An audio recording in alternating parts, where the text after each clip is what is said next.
Hello guys, स्वागत आहे तुमचं माझ्या एका नवीन व्हिडिओमध्ये। तर पाहू शकता आज मी करणार आहे डीप क्लिनिंग। तर पाहू शकता खूपच घाण झाला होता फ्रीज, कारण आम्ही 15 दिवसासाठी गावाला गेलो होतो, तर त्याच्यावर कोणी लक्ष दिलं नाही। तर पाहू शकता तुम्ही आतमधून सुद्धा खूपच बेकार झाला होता, तर खूपच घाण झाली होती आणि फ्रीजच्या वरती सुद्धा खूपच घाण झाली होती। तर पाहू शकता खूप सामान सगवलं होतं।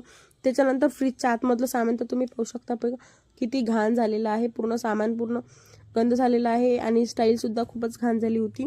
तर पाहू शकता तुम्ही हिची सुद्धा डीप क्लिनिंग करून घ्यायची होती आज। तर पाहू शकता खूपच चिकट टुक्कट डाग झाले होते पूर्ण फ्रीजच्या भांड्यांवर। तर पाहू शकता तुम्ही याच्यावरचा पसारा तर तुम्ही पाहू शकता अशा काही प्रकारे होता।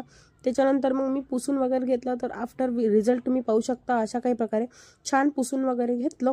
त्याच्यानंतर लगेच याच्यामध्ये वरता सुद्धा काहीच पसारा ठेवला नाहीये, याच्यामध्ये आतमधलं पूर्ण सामान वगैरे सेट केलं, छान धुवून पुसून घेतलं।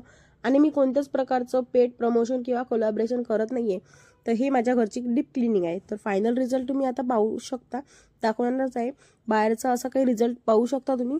त्याच्यानंतर आतमधला आता फायनल लुक तुम्हाला दाखवणारच आहे मी। तर पाहू शकता तुम्ही फायनल लुक असा काही आहे। खूपच छान असा फ्रीज दिसत होता, असं वाटत होतं की आजच नवीन आणला की काय।